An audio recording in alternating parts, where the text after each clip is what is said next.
एक 80 साल का बुढ़ा अपनी 16 साल की बीवी के पास जाने के लिए जूस का गिलास क्यों पीता था, ये जानकर आपके होश उड़ जाएंगे। मेरा नाम अमरपाली है। मैं अपनी माँ के 8 औलादों में से एक औलाद थी। मेरे पापा बच्चा पैदा करने के अलावा और कोई काम नहीं किया करते थे। हमारा घर में इतनी गरीबी थी कि कई कई समय हमें भूखा रहना पड़ता था। यही गरीबी देखते देखते मैं जवान हो गई थी। मैं सोचती थी कि मेरी शादी के लिए मेरे माता पिता के पास मेरी शादी के लिए कोई पैसा नहीं है। शायद मेरी सारी जिंदगी ऐसी ही इसी हालत में मुझे यहीं पर रहना पड़ेगा। एक दिन मेरे पिताजी ने मुझे घर आकर उन्होंने बताया कि मेरी रिश्ता अगली गली के जो राशन वाला है उसके साथ तय कर दिया गया है। इसे सुनकर तो मेरी चीख निकल गई। मैं गरीब जरूर थी, लेकिन आखिर एक लड़की थी। मेरे भी पति को लेकर कुछ सपने थे। मैं चाहती थी कि मेरा पति खूबसूरत हो और अमीर हो, लेकिन मेरे सारे सपने धरे रह गए। वो राशन वाला मुझसे बहुत बड़ा था। उसके 4 बच्चे भी थे और उसकी पत्नी का देहांत हो गया था। उसने अपनी दूसरी शादी करने की बहुत कोशिश की थी, लेकिन उसे कोई भी अपनी लड़की देना तैयार नहीं हुआ। मेरे पिता का उस पे बहुत कर्ज था।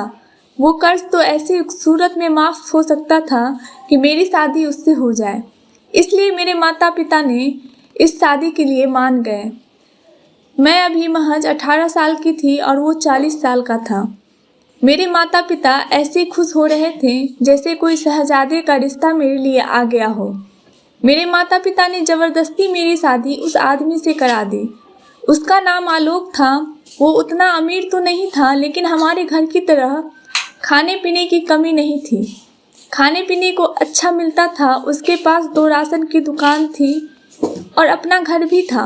मुझे यह मजबूरी था, मुझे उसी को पति बनाना पड़ा, क्योंकि मेरे पास इसके अलावा और कोई चारा नहीं था। उसके 3 लड़के और 1 लड़की थी। मैंने जाते ही सोच लिया था कि मैं अपने पति को अपने कब्जे में रखूंगी ताकि वो मेरी सारी बातें मानती रहे। यही कोशिश करती रहती थी कि वो अपने बच्चों से कम मिले। इसलिए सुबह में मैं उन्हें जल्दी से स्कूल भेज दिया करती थी और रात को उसके आने से पहले सुला दिया करती थी। उसके बच्चों को भी मैंने अपने काबू में रखा था। वो मुझसे पूछे बिना कोई काम नहीं करते थे। मेरे पति के 4 बच्चे थे, लेकिन वो अभी जवान था। वो रोज रात को केसर और बादाम का दूध पीता था और कहता था इससे शरीर में ताकत बढ़ती है। मेरी शादी हुई तो उसकी छोटी बेटी 2 साल की थी। मैंने ही उसको पाला था। उसके 3 बेटे बड़े थे। मैंने ही उन 4 बच्चों को पाला था। कुछ समय बाद मेरी शादी को 4 साल हो चुके थे। 4 सालों में 4 बच्चों को पालने की जिम्मेदारी मेरी थी। कुछ समय बाद मुझे पता चला कि मैं बांझ हूँ, मैं माँ नहीं बन सकती हूँ। मुझे बहुत ज़्यादा अफसोस हुआ। मैं सोचने लगी कि मेरी कोई संतान नहीं होगी। इस घर और दुकान का मालिक इसके खुद के बेटे ही होंगे। ऐसे ही कुछ साल गुजर गए। मेरे पति के दोनों बेटे बाहर पढ़ने के लिए चले गए और उनकी बेटी भी बड़ी हो गई थी। वह भी इंटर कर रही थी। मेरे पति का कहना था कि वो अपनी बेटी को बहुत पढ़ाकर एक अच्छी पोस्ट पर पहुंच जाएगा। मैं भी उनके हाँ में हाँ मिलाती रहती थी। जब से मुझे पता चला था कि मैं बांझ हूँ, तब से मैं उसकी औलाद को अपना समझने लगी थी। मगर मुझे पता नहीं था कि मेरी जिंदगी बर्बाद करने में मेरे पति का सबसे बड़ा हाथ है। एक दिन वो अपने दोस्त से बात कर रहा था। मैं उसी समय घर में आई थी। मैं अपने कमरे में जाने ही वाली थी कि उसके मुंह से अपना नाम सुना तो वहीं पे रुक गई। वो अपने दोस्त से कह रहा था कि प्रिया अपने घर माता पिता से मिलने गई है। उसने मेरे बच्चों को बहुत अच्छी परवरिश दी है। अगर उसके खुद के बच्चे हो जाते तो वो अपने बच्चे से प्यार करती, मेरे बच्चों को परवरिश नहीं करती और मेरे बच्चों को भूल जाती। इसलिए मैं रोज उसे ऐसी दवा देता था कि वो माँ न बन सके। ये सुनकर तो मेरे पैरों तले जमीन खिसक गई। मेरे सर पर आसमान गिर पड़ा था। जब मैंने थोड़ा सा दरवाजा खोलकर अंदर देखा तो मेरे पति हंसते हंसते अपने दोस्त से बातें कर रहे थे। मैं सोच भी नहीं सकती कि मेरे भी पति मुझसे इतनी बड़ी खुशी छीन ली थी। मैं ये धोखा बर्दाश्त नहीं कर सकती थी। मुझे तो अपने पति से मोहब्बत हो गई थी। मैंने उसके बच्चों को भी अपना बच्चा बना लिया था और उसने 10-12 साल की मोहब्बत का ये सिलसिला दिया था मुझे। मैंने दिल ही दिल में ये ठान लिया था कि मैं उससे बदला लेकर रहूंगी। मैंने उसके बड़े बेटे को फ़ोन किया जो बाहर काम करता था। मैंने उसे कहा कि तुम अपने पिताजी को अपने पास बुला लो, वो तुम्हारे काम में मदद किया करेगा। वैसे भी अब ये राशन की दुकान चलती नहीं है। उसने मेरी बात मान ली क्योंकि वो मेरी कोई बात नहीं टालता था। उसने अपने पिता को फ़ोन किया और अपने पास आने को कहा। उसने अपने पिता को खुद ही राजी कर लिया था। अब मेरे पति अपने बेटे के पास चले गए। यहाँ मैं और उनकी बेटी सिर्फ हम दोनों ही रहते थे। मैंने सोच रखा था कि मैं अपना बदला लेने के लिए उसकी 16 साल की बेटी की शादी किसी बूढ़े से करवा दूंगी, ताकि जब उसको पता चले तो उसके दिल पर भी वही चोट लगे जैसे मुझे लगी थी। इसलिए मैंने उसकी 16 साल की बेटी की शादी एक बूढ़े से ज़बरदस्ती करा दी। उसने मुझे 2 फायदे हुए, एक तो मेरा बदला पूरा हो गया, दूसरा वो बुढ़ा बहुत अमीर था। शादी के बदले उसने मुझे बहुत सारे पैसे दिए। मैंने भी सोच लिया था कि शादी के बदले मैं उस बुढ़े से बहुत सारे पैसे ऐंठ लूँगी। 80 साल की उम्र में भी बहुत अच्छी खासी सेहत का वो मालिक था। उसे देखने से नहीं लगता था कि वो 80 साल का बुढ़ा है। जब वो मेरे घर पर आया तो मैं उससे पूछा कि तुम्हारी सेहत का राज क्या है? हमें भी बताओ, तुम कहीं से भी 80 साल के नहीं लगते। उसने कहा कि ये खानदानी राज है, इस राज को राज ही रहने दो। मैंने उसे कहा कि शादी के बाद मैं तुम्हारे साथ तुम्हारे घर में ही रहूंगी। मैं चाहती थी कि मैं कुछ दिनों अमीर वाली ज़िंदगी गुजारूं। मेरे पति की 16 साल की मासूम बेटी मेरी सारी बातें मानती थी।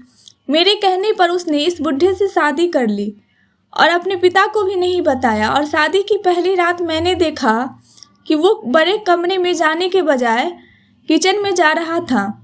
ये देखकर मैं चौंक गई और हैरानी से उसका पीछा किया। मैं चोरी से देखने लगी कि वो क्या कर रहा है। वो तो जूस पी रहा था। मैं सोचने लगी कि शादी की पहली रात लोग दूध पीते हैं और ये जूस पी रहा है, और उस जूस पीकर वो अपने कमरे में चला गया। बुढ़े का कोई रिश्तेदार नहीं था, सिर्फ एक भतीजा था जो सिर्फ शादी में आया था और फिर वह वापस चला गया था। इस बुढ़े को शादी के रात का जूस पीना कोई बड़ी बात नहीं थी, लेकिन पता नहीं क्यों मुझे बहुत ज़्यादा हैरानी हो रही थी। अब वो रोज़ अपनी कम उम्र में और जवान बीवी के पास जाने से पहले ये जूस का गिलास क्यों पीकर जाता था। एक दिन दोपहर में मैंने उसे वो जूस का गिलास दिया। उसने मुझसे कहा कि सासू माँ, मैं जूस नहीं पीता। उसकी इस झूठ पर मुझे बहुत गुस्सा आया, लेकिन मैं उसको कुछ नहीं कही क्योंकि वो मुझसे उम्र में बहुत बड़ा था, लेकिन मुझसे ऐसे बात कर रहा था जैसे मुझसे उम्र में बहुत छोटा हो। अगर उसे जूस पसंद नहीं था तो वो रोज़ रात को अपनी जवान बीवी के पास जाने से पहले क्यों पीता था। मुझे ये बात बहुत परेशान कर रही थी। एक दिन मैंने फिर से छुप कर देखा तो वो अपने लिए एक गिलास जूस बनाया और उसमें एक पुड़िया डाल दी और उसे एक ही सांस में पी गया। अब हाँ, बात में मैं नोटिस करती रहती थी कि जब से उसकी शादी हुई है तब से वो बुढ़ा ज़्यादा और जवान होता गया था। उसके पैर कवर में लटक रहे थे, लेकिन वो रोज़ अपनी नई नवेली दुल्हन के साथ घूमने निकल जाया करता था। ये सब क्या हो रहा था मेरी समझ से बाहर था। मेरी तो कुछ समझ में नहीं आ रहा था। एक दिन मैंने उसकी नौकरानी को पैसे दिए और उससे पूछने लगी तो नौकरानी बोली कि ये सब कमाल उस जूस का है जो रोज़ाना साहब पिया करते हैं। तब जब कोई नई शादी करता है तो रात को अपने कमरे में जाने से पहले जूस का गिलास पीते हैं। मैंने उससे कहा कि तुम्हारे साहब जूस में जो पुड़िया मिलाते हैं तुम्हें पता है कि वो क्या है? हाँ, देखा तो मैंने भी काफ़ी बार है जूस में पुड़िया मिलाते हुए, लेकिन मैं नौकरानी हूँ, उनसे कैसे पूछ सकती हूँ? हो सकता है कोई मर्दानी ताकत की दवाई हो जो रोज़ जूस में दूध मिलाकर पीते हैं ताकि अपनी 16 साल की जवान बीवी को खुश रख सके। पहले तो मैंने भी यही सोचा था जो नौकरानी बता रही थी। यह और वो बुढ़ा अपनी ताकत बढ़ाना चाहता है, लेकिन पता नहीं क्यों मुझे अपनी सोच पर ही कुछ समझ नहीं आ रहा था। जरूर कोई गहरी बात है। अब तो मेरी 16 साल की बेटी भी उस बुढ़े के साथ खुशी खुशी रहती थी। जैसे नई नवीली दुल्हन अपने पति के साथ घूमती है, ऐसे ही वो उसके साथ घूमने के लिए निकल जाया करती थी। मैंने सोचा अपने पति को बता देती हूँ कि तुम्हारी बेटी एक 80 साल के बुढ़े से भागकर शादी कर ली है। अपने पति को फ़ोन करने ही वाली थी कि मेरी बेटी मेरे कमरे में आ गई। उसके हाथों में हीरो का हार था। उसने मुझसे कहा कि आप पिताजी को कुछ नहीं बताइए, नहीं तो वो मुझे यहाँ से लेकर चले जाएंगे। लेकिन मैं अपने पति के साथ बहुत खुश हूँ। मैं उनको छोड़कर नहीं जाना चाहती हूँ। अब जब वो वापस आएंगे तब देखा जाएगा। आप ये हीरो का हार ले लीजिए और अपनी जुबान बंद रखिए। मैंने भी हीरो के लालच में अपनी जुबान को बंद कर लिया। हीरो के लालच में मैं ये भूल गई कि मैंने अपनी बेटी की शादी अपने पति से बदला लेने के लिए 80 साल के बुढ़े से कर दी है। उस रात भी उस बुढ़े ने एक गिलास जूस बनाया और उसने वो पुड़िया मिलाया, पी गया। मैं सोच में थी कि शायद इसमें कोई ताकत की दवाई मिलती होगी ताकि अपने आप को जवान रख सके। अगर ये ऐसा कर रहा था तब भी मेरे लिए गलत ही था, क्योंकि मैं अपने पति से बदला लेने के लिए अपनी बेटी की शादी 80 साल के बुढ़े से की थी ताकि उसकी कोई संतान न पैदा हो सके और एक बच्चे के लिए तरसे जैसे मैं तरसी हूँ। तभी तो मेरा बदला पूरा होगा। लेकिन इस शादी ने तो बुढ़े पर अलग ही रंग चढ़ा दिया था। ये सब उस जूस का ही कमाल था जो वो रोज रात को पीता था। किसी भी हालत में मुझे उस जूस का राज जानना था। अगर वो हमें मर्दानी ताकत की जूस पीता था तो मेरा प्लान फेल हो जाता। इसलिए मैंने अपनी बेटी से कहा कि तुम अपने पति को रोज रात को दूध पीने के लिए दिया करो। अगर इस उम्र में वो कुछ और पिएगा तो उसकी सेहत खराब हो जाएगी। उसने कहा कि कुछ और का क्या मतलब है और क्या नहीं पीना चाहिए। इतने में मेरी नज़र उसके बिस्तर पर पड़ी सामान पर पड़ गई। आज भी वो अपने पति के साथ शॉपिंग करने गई थी। नई नई ब्रांडेड कपड़े, चप्पल और मेकअप का इतना महंगा सामान जो आज तक मैंने अपनी ज़िंदगी में कभी नहीं देखा था। मेरी आंखें तो फटी की फटी रह गई। मैंने उससे कहा कि अपने पति से डरती नहीं हो, जितना माल समेट सकती हो समेट लो, मैं इतने में तुम्हारे सामान समेट देती हूँ। मैंने सोचा कि सामान समेटते समय मुझे वो दवाई भी मिल जाएगी जो बुढ़े जूस में मिलाकर पीता था। लेकिन मुझे उसके कमरे में कुछ नहीं मिला और ना वो पुड़िया मिली। उसकी नौकरानी ने बताया था कि वो जूस अपने लिए खुद ही बनाता है और किसी को देखने भी नहीं देता। आप देखिएगा कि साहब कितनी जल्दी औलाद हो जाएगी। पहले भी साहब यही सब करते थे। मैं तो ये सब सुनकर बहुत घबरा गई। मैं नहीं चाहती थी कि मेरी बेटी की कोई भी संतान हो, इसलिए तो मैंने उसकी शादी 80 साल के बुढ़े से करा दी थी ताकि वो बुढ़ा औलाद पैदा ना कर सके। लेकिन यहाँ तो सब कुछ उल्टा हो रहा था। ये बुढ़ा तो खुद औलाद पैदा करने के चक्कर में था। मैंने सोचा कि खुद इस राज का पता करूंगी। एक दिन मैं खुद उस बुढ़े से पूछ लिया कि क्या तुम्हें जूस पीने का शौक है। उसने कहा कि मैंने तुम्हें पहले भी बताया था कि मुझे जूस पीने का शौक नहीं है। अभी वो झूठ मुझसे बोल रहा था तो मुझसे रहा नहीं गया, तो मैंने उसे कह दिया कि तुम झूठ क्यों बोल रहे हो। तुम रोज रात को अपनी पत्नी के पास जाने से पहले एक गिलास जूस का पीते हो। अब जल्दी से बताओ कि क्या चक्कर है। उसने मुझे कहा कि मुझे दिन में जूस पीना अच्छा नहीं लगता, लेकिन रात को बहुत शौक से पीता हूँ। तो मैंने कहा कि लेकिन रोज क्यों पीते हो। अगर यही बात है तो तुम्हें अब कभी कभी पीना चाहिए। मेरी इस बात से वो घबरा गया, वहाँ से चला गया। अगर मैं उसे ये भी बता देती कि तुम उस जूस में पुड़िया मिला के पीते हो तो उसके होश उड़ जाते। मैं उसके बारे में इतना कुछ जान गई हूँ। जूस पीना कोई बुरी बात नहीं है, लेकिन रोज उसमें कुछ मिलाकर पीना, मुझे उस पर शक होने लगा था। अब तो मेरा पक्का हो गया था कि कोई तो बात जरूर है जो ये छुपा रहा है। अगली रात जब वो किचन में जूस बनाने आया और मैं वहीं पर मौजूद थी, मुझे देखकर वो चौंक सा गया। मैं बोली कि आज मैं तुम्हारे लिए जूस बना दूं।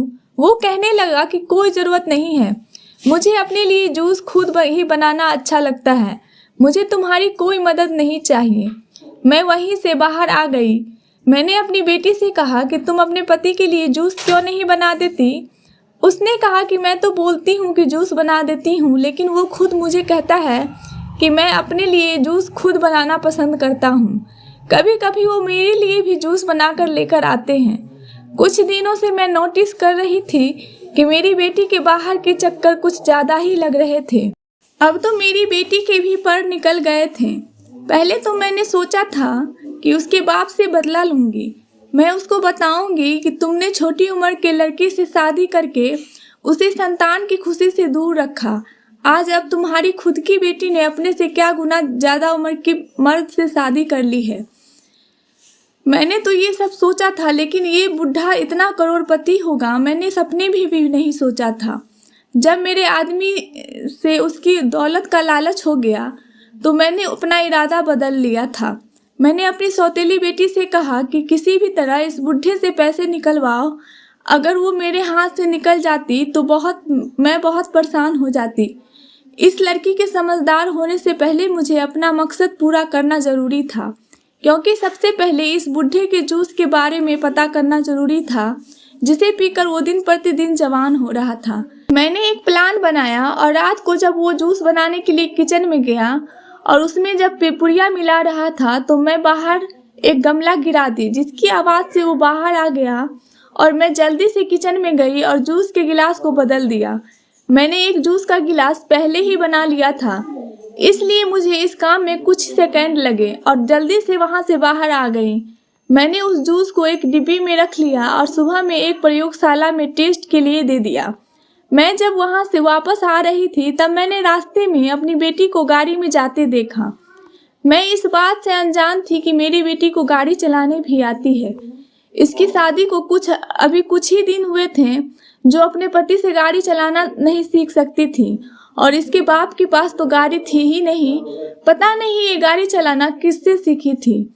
मैं ये सोचते सोचते घर पहुंच गई। घर आई तो मेरे पति का फ़ोन आया। कितने दिनों से बात नहीं हुई थी। मैंने फ़ोन रिसीव किया तो उसने मुझसे बात करके बोला कि मेरी बेटी से बात करवा दो। मैंने कहा पता नहीं वो कहाँ गई है, आजकल वो मुझसे कुछ भी पूछ कर नहीं करती है। उसका मन जहाँ होता है वहाँ चली जाती है मुंह उठाकर। मुझे अपनी सौतेली बेटी पर बहुत गुस्सा आ रहा था। पता नहीं आजकल वो क्या करती रहती थी।